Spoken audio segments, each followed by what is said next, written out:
back to my Mental Health and Crime channel. My name is HOU de London. This is the case of the Mosco, Idaho quadruple murders. In the beginning of this case, the first couple of days, this is how the image looked from the outside for the people living local. I wonder if the FBI and the detectives were trying to track and check if anyone's Wi-Fi connected to the girl's property. But then we have the 4chan article that clearly says that if it was anyone named allegedly in the 4chan, if they did this, they said that they wouldn't take any phone devices. They would do it within 19 minutes and come back. We saw 4 figures running. We never got an explanation on that.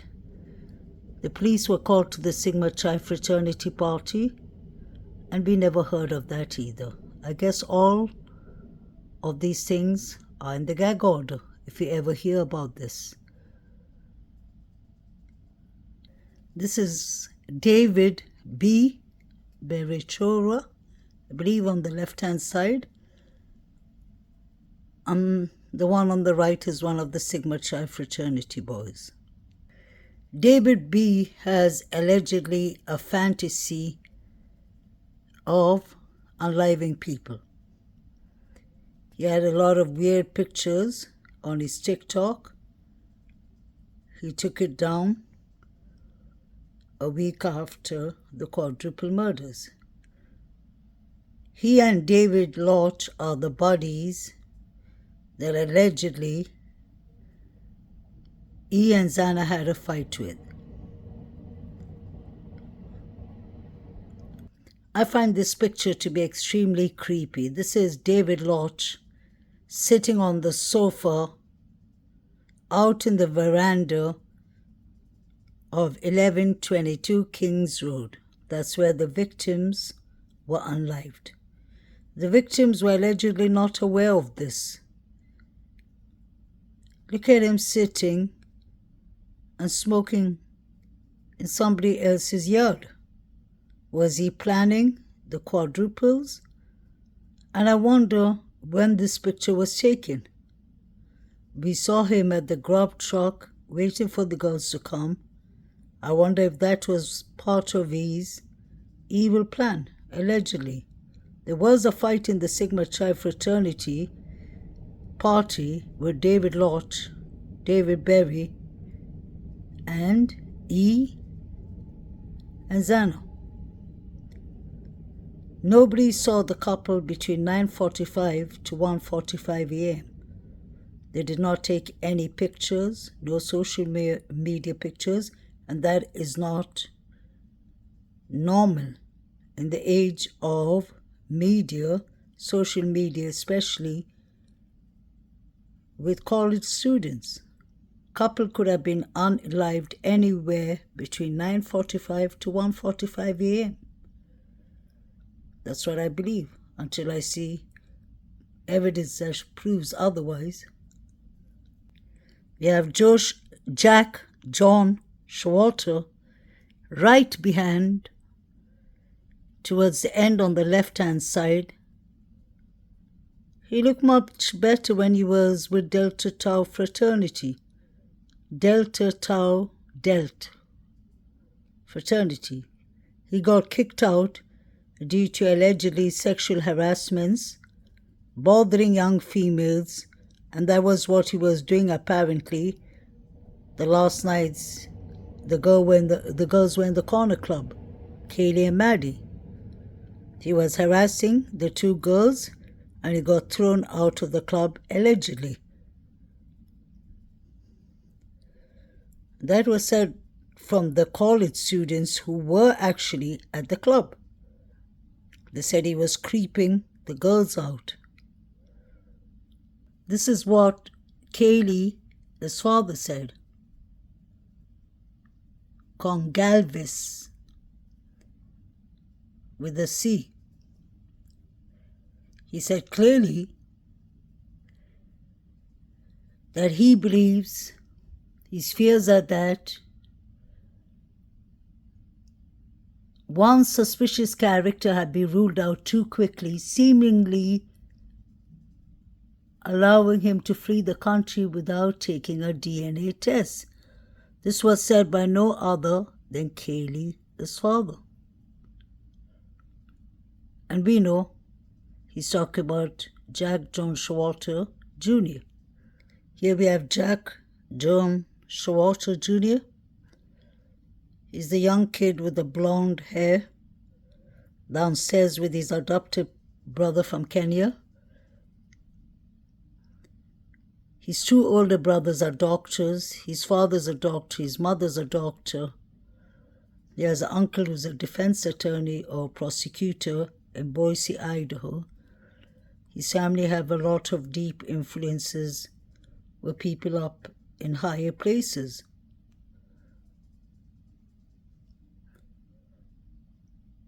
Was a DNA taken of Jack John Schalter ever? Why was he ruled out? And why would he drive from 2 a.m.?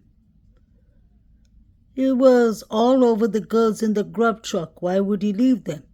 I would assume that he was so furious that he followed them home. Let's not forget he knows how to use K-bar knives. Trigger warning. A young boy carrying this. Is that a hunting revolver?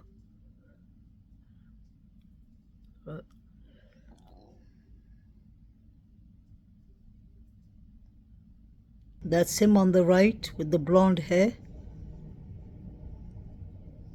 and the cap.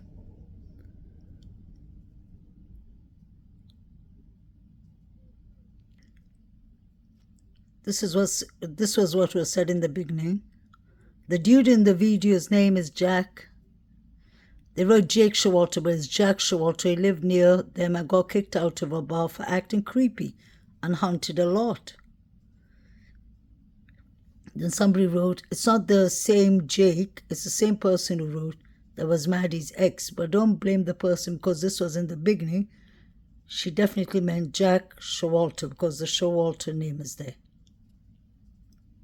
It's literally the neighbor. Don't forget the neighbor is Jack Schalter. He lives in Queens Road. Especially after his interview Monday. Did he do an interview? It's literally the neighbor. And it's so obvious, especially after his interview on Monday. He is the stalker, hunter, long-time resident, and maybe even hoodie boy. He said he didn't see or hear anything, but he went to sleep 2 a.m. that night and woke up 11:45 that morning. I think they're mixing two separate things. I think the person's talking about Jack D now and not hoodie guy. Jack D lives close to the girls too, and he was the one who said he was sleeping till 2 a.m., although the girls called him 10 times on the whole before they were unlived. Maddie called him thrice from her phone, and Kaylee called him 7 times. The last call that was made to Jack D was at 2:52. And then we hear a female yelling, "Stop it, stop." And that was at 2:54, 2 minutes later. That can't be a coincidence. Where was Jack D? This was the picture of the crime scene. Forensic was taken. Look at the big footstep. That's a huge footstep. Could be anyone's. And this is the same picture of the forensic female bending down and taking the picture, and then you see the cloth with the red liquid. So this is the same picture. You see the forensic woman bending down and taking a picture, and then you see the cloth behind her.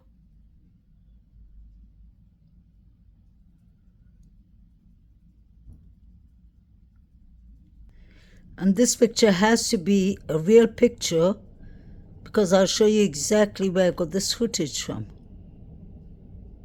Unless it was added, which I doubt. You see, there are more pictures of the crime scene. I'll show you exactly where it came from.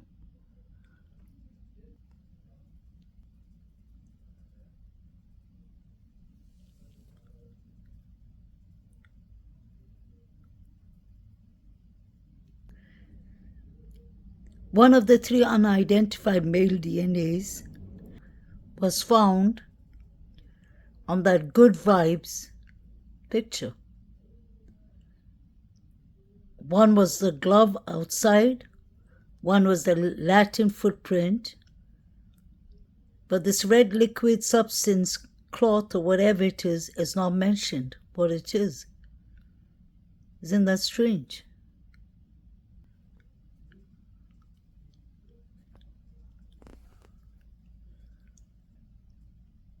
Belonging to postgraduate student Brian Kohberger. I spoke to one of Kohberger's neighbours here at his university accommodation in Pullman. He didn't want to go on camera, but said he frequently saw Kohberger in the company of an Asian girl, often laughing and joking. On the night of the murder, he saw him right out here, acting normally. A special report on the brutal murders of 4 students at the University of Idaho. And this is a really shocking case that is gripping the United States. Kaylee Gonsalves, Madison Mogan, Zana Knodel and Ethan Chapin were found stabbed to death in a student apartment in November. There is no apparent motive and many unanswered questions about exactly what happened. The suspect is Brian Kohberger, a PhD criminology student who denies any involvement in the murders. Now, he appeared in court today when more details emerged about the victims and the circumstances surrounding the crime. But as the campus reopens after the Christmas break and students mourn the victims, much of it still remains a real mystery, as our US correspondent Dan Rivers now reports. It is a case which has captivated and horrified the United States, a nation trying to fathom whether this man, Brian Kohberger, stabbed to death 4 students as they slept at a university in Idaho. Many left with one simple question: why? The victims, Kaylee Gonsalves, Madison Mogan, Ethan Chapin and Zana Knodel, were in their student house in the small town of Mosco when they were violently attacked just after 4 a.m. on the 13th of November. Social media videos portray a bubbly group of girls enjoying student life in the house where they were later killed. Among those returning to the campus this week, Ethan Chapin's siblings. The family released this childhood photo of the triplets, 2 of whom are now mourning their murdered brother. The killings have touched everyone here. It was just scary. I've never had something like that happen so close to me, and I think that it just really affected the community. And yeah, it doesn't seem real. It's just like you hear about this stuff on TV and you see it on like crime shows and stuff, and it's just like when it's so close, it's crazy. It was very shocking to hear something like this happening because you always feel so safe on campus and you feel like, you can go do anything at night and it's not anything you have to worry about. So definitely was an adjustment to hear that something like this had happened. The precise sequence of events that November night is still shrouded in mystery. Why it took so long for the other housemates to call the police isn't clear, and neither is the motive for the stabbing of 4 young students who apparently had no known connection with Brian Kohberger. It took the 2 female survivors 6 hours to call the police. Law Professor Samuel Newton says they might have been paralysed with fear. It's very easy to go back and second guess and say, this was a homicide, there were 4 people killed, you should have been calling right then. And I think it's a mistake to jump in and begin shaming somebody for not calling the police and I'm sure this person is very traumatized at the moment after having gone through all of that. 2 of the victims, Ethan Chapin and Zana Knodel, had spent the evening before the killings at a nearby fraternity house. The other 2 victims, Kaylee Gonsalves and Madison Mogan, were at this bar, later seen at a food truck, arriving home at 2 a.m. Court documents show the 2 surviving female housemates thought they heard Kaylee playing with her dog, a pet which featured prominently in her videos. This camera near the house recorded sounds of a disturbance. Court documents say voices or a whimper were heard, followed by a loud thud at 4:17 a.m. One of the survivors even caught a glimpse of a man in the house, noting his bushy eyebrows and tall athletic build as he walked past her to this back door. Police initially hunted for a white Hyundai, spotted fleeing the murder scene at high speed. They finally found an identical car here, belonging to postgraduate student Brian Kohberger. I spoke to one of Kohberger's neighbours here at his university accommodation in Pullman. He didn't want to go on camera, but said he frequently saw Kohberger in the company of an Asian girl, often laughing and joking. On the night of the murder, he saw him right out here, acting normally. So a neighbor said that they saw Kohberger often out here with a girl, a friend, and he would always be laughing and joking. And apparently that last evening when the murders happened, he was seen with the Asian girl laughing and talking and socializing. So why are they making Brian Christopher Kohberger seem to be an incel? He does have a friend, at least that we know of. There must be other friends that we don't know of. It is so wrong that people who say they've been in the same class with him and people on YouTube who say they know him or they've seen him or they've heard of him talking about their prescriptions. That's not right. Nobody knows Brian Christopher Kohberger. I'm sure his sisters, his mother, his father would know him best. But it seems like he has an Asian friend. And for them, it's positive, in fact, for me as a counselor to see that he has not only a friend that he's laughing and joking and socializing with, that he's been seen in the neighborhood with often, but it shows that he actually has a female friend.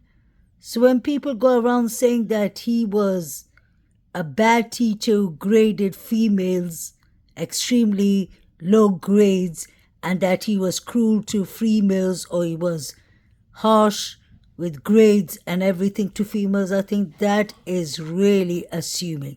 Assumptions are not right. We're not supposed to assume, especially in counseling. Give a person a fair share of chance. And that is one of the reasons Brian Christopher Kohberger and his defense attorney team have asked for the trial to be moved from Schalter County. Although the prosecutor said, I don't think there's anything wrong. People have been to Mexico and have been asked about this case. That doesn't cut it. It's not right. He's entitled to change of venue. People are already treating him like an incel and treating him like he did the crimes. Where's the fair justice? This news clip is from ITV News, United Kingdom. It's one of our mainstream, maybe the third or fourth mainstream news channels, a well-recognized news channel. So you can watch it on ITV News. If you just write Brian Christopher Kohberger or the Idaho Mosco, if you write case, it'll appear at once. And this was done in the beginning because I haven't seen any other media channel talking about that he had an Asian friend, a female friend, that he was seen laughing with even the night of the murders, the evening of the murders. That says a lot. We need to stop judging this man. Everyone's entitled to fair justice. And with everything that I see around, in the grub truck and everywhere, I believe he's entitled to a fair trial. I'm still not convinced that Brian Christopher Kohberger did this crime by himself in such a short time because the timelines don't make sense. And if he did it, I don't believe he did it alone. Trigger warning once again. This is Saeed. I know this is a blurry picture. You can check this on JLR. This channel, please like, share, and subscribe to him. I know this picture is a bit blurry, but you can clearly see what Saeed is watching. You can see someone who looks like Kaylee, a blonde girl at least, sitting in a sitting position, and you see red liquid. This is something I pointed out, I believe it was in February or March 2022. I was pointing out all these pictures I was exposing, so you clearly see someone sitting on a bed. Remember what Kaylee's mother said? That it was a wall, the bed head, a wall, and then another wall. So basically there's no way out. Kaylee could have escaped it. So the mother said Kaylee was like kind of in the sitting position, kneeling on the wall. There you go. If you don't believe me. So now if I was the jury, or if you were the jury, my question is, if you fear God, or if you fear what you stand for and believe in, would you send Brian Christopher Kohberger to his deathbed knowing that these 4 young men are watching these pictures? Saeed is watching these pictures. There was some kind of live stream going on. The grub truck, I've exposed them over a dozen of times, the pictures they were watching. And guess what? It was all the same pictures. The strange thing is, the Banfield clip, what Saeed is watching here is not what is seen in the grub truck. The grub truck is more about Xana and E. Banfield is Kaylee and Maddie. So Kaylee and Maddie were unlived later. Because look at the timing. It's around 2:54, 2:57 when Saeed is watching these pictures, 3 a.m. That's when you see a black truck driving, whether it's, I believe it's Dylan's mother's truck, allegedly, or someone's big truck. Wasn't that what's his name, Inan Hush saw that night? So I think this is really strange and important, actually. The crime scene pictures that Saeed is watching in his phone with a guy in a mask and someone, a female sitting on the bed, and it looks like there's red liquid. I'm just exposing what I see. Look at the picture. Look at Saeed's thumb and his hand. How injured they look. But then somebody told me that could be the reflection of the camera. And that could be possibly. But the pictures that he's watching is not a reflection. That is the truth. This is what these people were watching. Look at the man in the white mask. Didn't Dylan say that she saw BK with a mask around his mouth and nose only, like the COVID mask? She's lying, allegedly. I don't believe that according to what I see. Seeing is believing. I don't believe what Dylan and Bethany have to say because it doesn't make sense to me. Doesn't take 8 hours to call the police, no matter what, unless you're doing a cleanup. Shock does go away after a while. We heard that on the news that Dylan and Bethany were texting each other. So I can understand if they were scared for their lives and they locked themselves in a room. But why didn't they call when the person or the people left? Because it was the fraternity boys, I believe. They told them not to make any calls. I'll explain to y'all why. I'll prove it to y'all. Because after 8 hours, the surviving roommates called the Sigma Chi fraternity boys to find out what was happening, because they thought they heard the boys from the Sigma Chi fraternity rummaging upstairs. You can go check that on Banfield. That's the facts. And what you see, seeing is believing. What you see, you can't unsee. Isn't this strange that I've been pointing this out for so many months, for a year almost now, and Kaylee's mother just said it 3 weeks ago?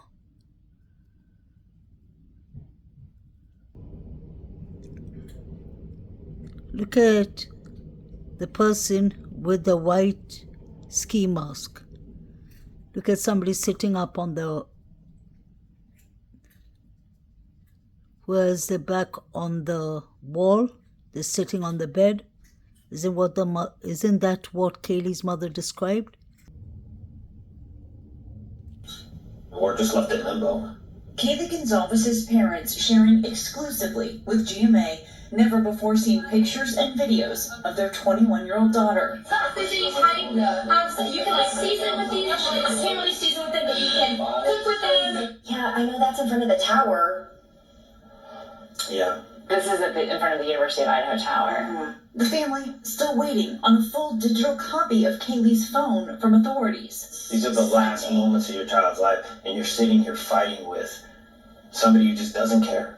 They were able to collect some of Kaylee's belongings from the university over the summer, which raised concerns for them about how well possible evidence was processed, including a trash can from Kaylee's room that was full and appeared untouched.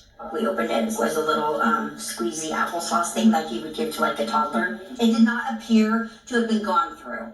Police saying they had gathered more than 100 pieces of physical evidence from the scene, along with some 4,000 photos and 3D scans of the residence. Still, frustration mounting for the family over what they consider a lack of communication and a rush to tear down the home on King Road.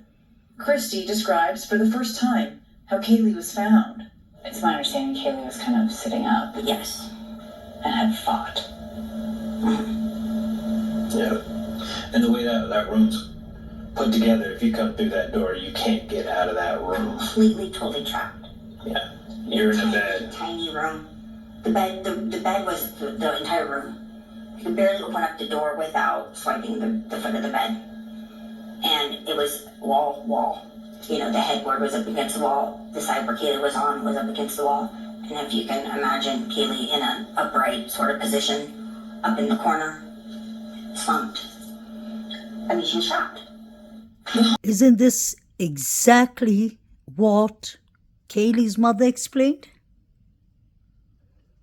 Kaylee was sitting, she was found in the sitting up position, sunk towards the wall.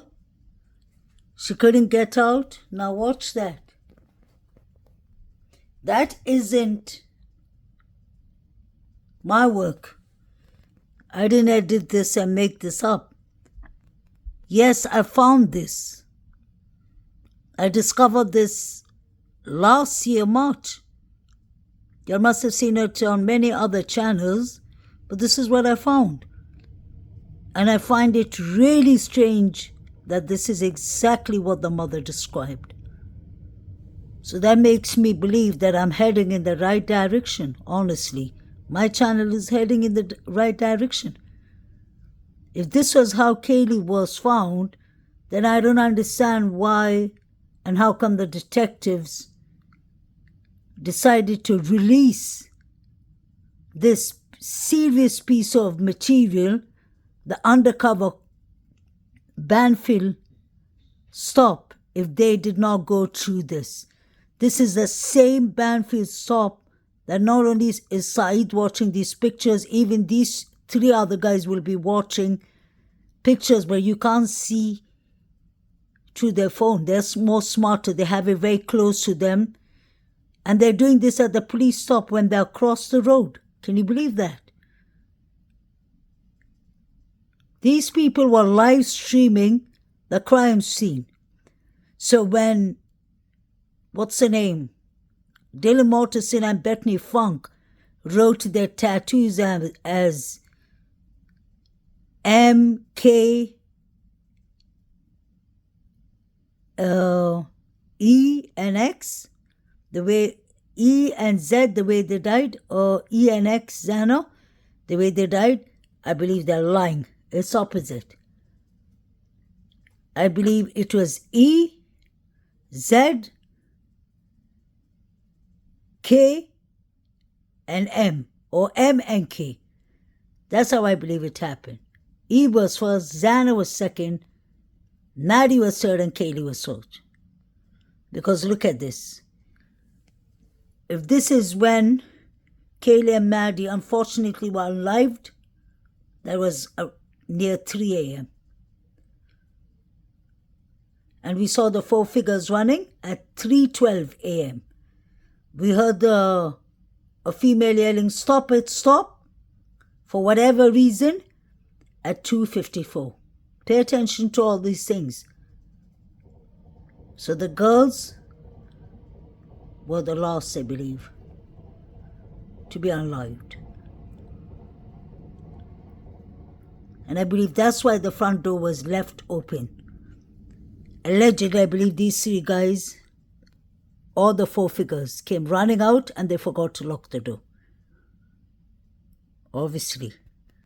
You can imagine if you do such a horrific crimes, the anxiety and everything running, the anxious. They dropped her glove. You can see one of them with one glove on.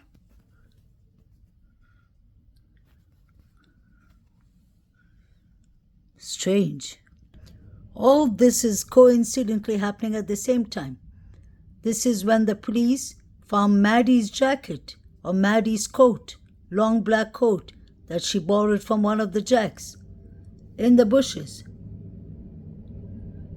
They literally go inside the bushes and pick it up. Pay attention. I wonder who told them that the black coat was there. They're going to go through the coat. I believe they check the pockets of the label and they throw it back on the bushes. Was it the media who was filming them? Find this to be strange.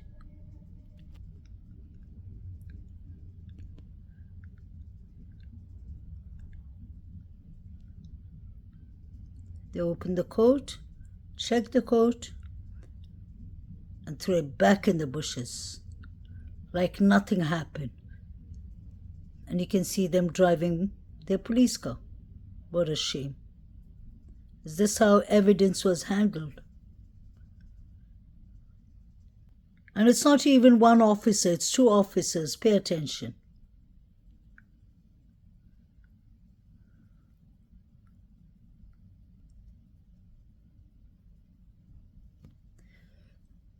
They're just going to dump it back in the bushes like nothing happened. They didn't even bother to check if it was a piece of evidence or not. There you go. And it's written police. Can you believe that? And they have the police car. Mosco, Idaho car. This is Kaylee's veranda.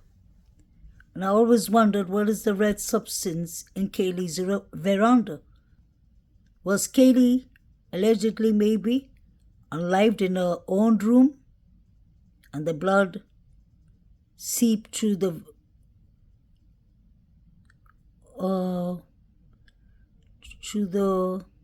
door?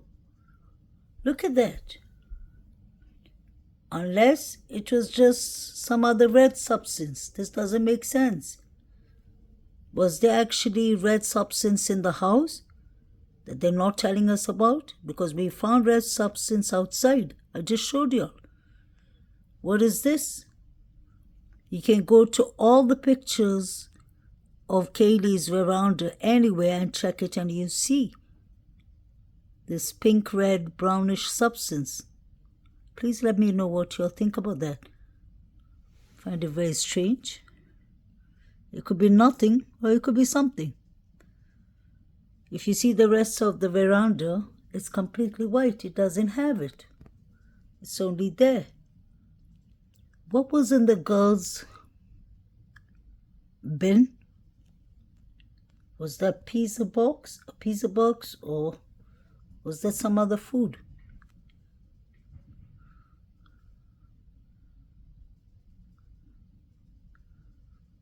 was the delivery just dropped outside?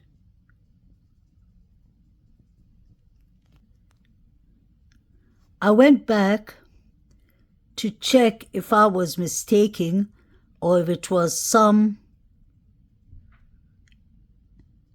edited image that I saw from another channel of the red liquid that was on the floor behind the forensics team.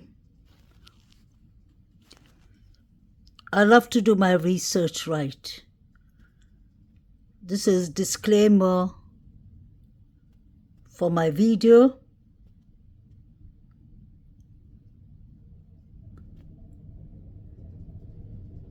Because these are things I'm working with. I don't want anyone using it because I'm not completely sure. I'm trying to share it with my subscribers, viewers of what I see. I know these are things there for the open public to see, but we all have different way of working with things, and as a creator, a YouTube creator, and we have our own ways of taking our time and searching and finding such things. So I don't want anyone using the stuff that I personally find for my consent unless you use it as fair use purpose and mention the channel's name you got it from. But it's heartbreaking to see somebody using it and pretending that it's theirs. I'm done with that. Now, sorry for that. Sorry for all the complaining, but honestly, my viewers and subscribers would really understand me. There are very few people who think that it's all right that other people can share your content. People can share our content. We're working on the same case. It's public knowledge, these things here. But give credit where it's due. Y'all remember I showed you all the picture of something red, the red substance? Luckily, the woman who was bending down, the forensic woman, is here. Now she's standing up. She's still taking pictures of the footprint I think she saw. Because you can see the woman behind her with the black jacket is carrying number 4 and number 3 and such things. She was putting numbers there. Now watch this. Now please tell me what that is. Trigger warning. Is that what we think it is? So how can they say there was no red liquid found in the scene? Why did they say that Brian Christopher Kohberger's such DNA was found in a leather knife sheath? If they needed real proof to arrest the person who did these horrific crimes to these 4 precious souls who deserve justice, I hope their parents are watching, and I hope everybody's watching. Unless one of the forensic team injured themselves badly, we would have heard of that because there would have been an ambulance here.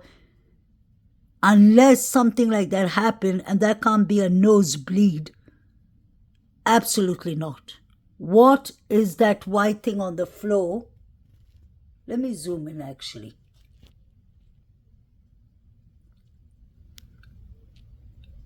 Now what do you think about that?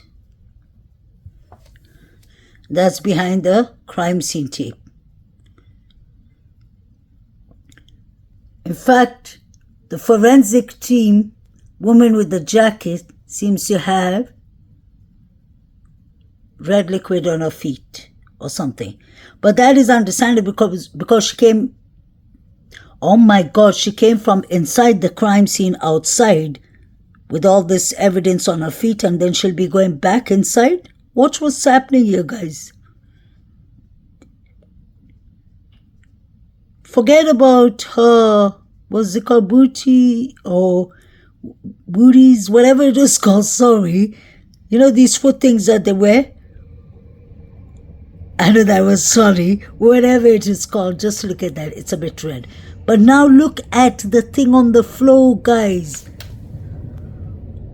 Now that is blood. I was trying to avoid saying that word. That is red liquid. Oh my God.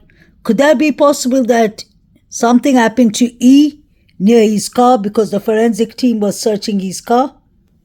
So watch this. I'll show you all this again. So let me show you all where I got or where I saw this from. See, you see the forensic team first. You see the three people walking down the hill. Do you see that? Should I try and zoom in here? There you got it. There you got it. Whatever it is, trigger warning, you'll have seen it here. You'll have seen it here first, actually. There you go. And let's not forget the black gloves that Chris McDonough from the interview room found was near the bin. So you have two crucial pieces of evidence outside the girl's residence. Is this the reason the house was demolished so quickly? Wow. Boom. Now this is a boom. So I showed you all from this angle. I showed it from this angle.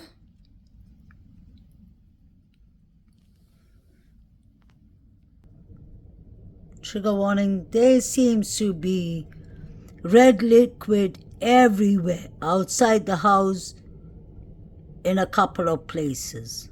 These are the crime scene pictures.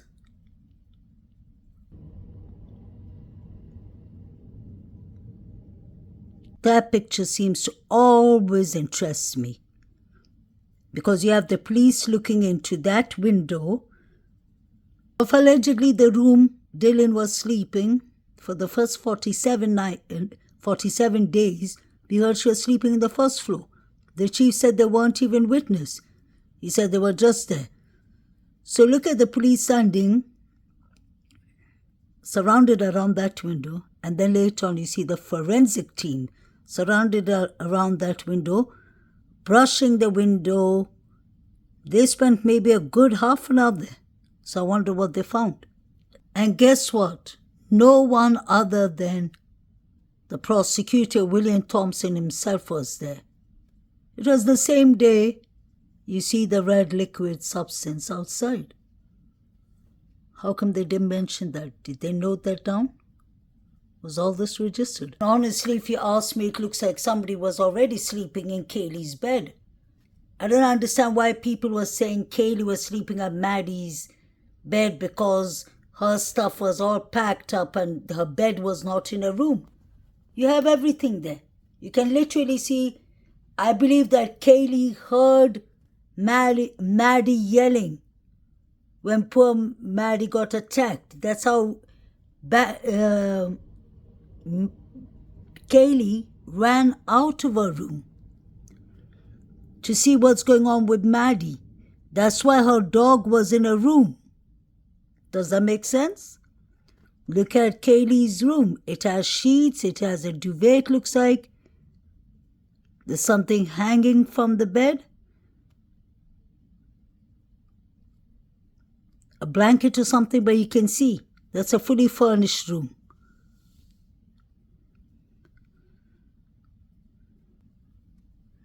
And the lights were on like this that night and every night. How come they're trying to tell us that it was Brian Christopher Kohberger who did it? Are they trying to say that a random stranger who hasn't been in this house just had this temptation and this urge to go in because he was obsessed with one of the girls in the house, with all these lights out on, with the dog at home, with 5 people living in this house, with E spending almost every second night with his girlfriend Zana, with other people like Hunter Johnson always in this house. Other people was always in this house. So how come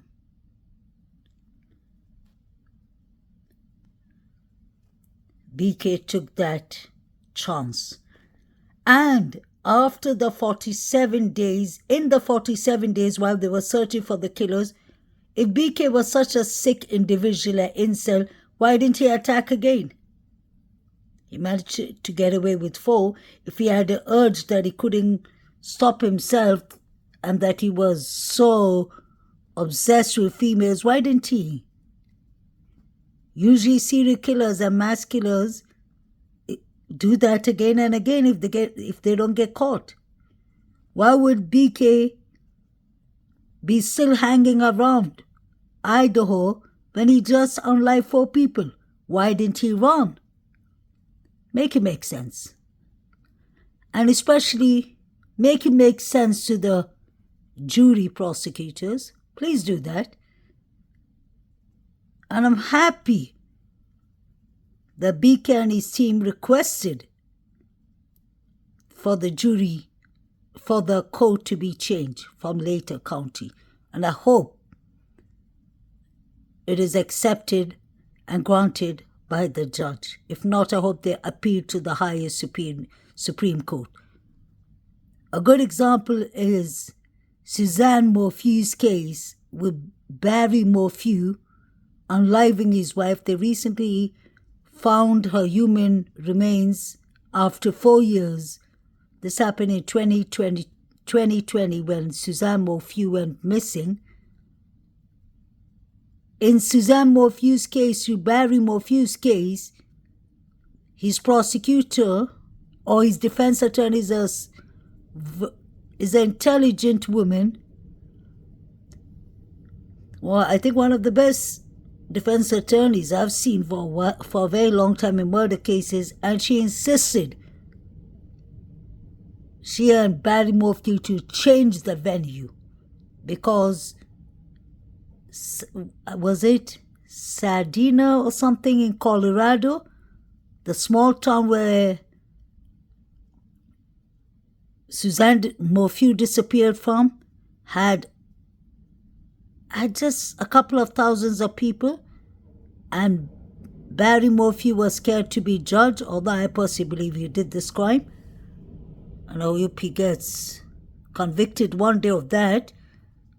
But that's not the point. What I'm trying to say is a change of venue is important when people are already judging Brian Christopher Kohberger. Everyone's entitled to a fair trial. Give the man one. We can see enough red liquid evidence. I hope this goes viral. Not for the sake of me getting viewers or subscribers or getting views. I hope it goes viral. Because if that was red liquid I showed y'all, then they need to check whose hands was cut. Word around town is two of the Sigma fraternity boys, one is David L. allegedly, I don't know who the other is, went to the medical center in Idaho, Moscow for injuries on the hand, cuts on the hand. How do you like that? Allegedly.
I'm showing you all exactly where that was. You'll see that.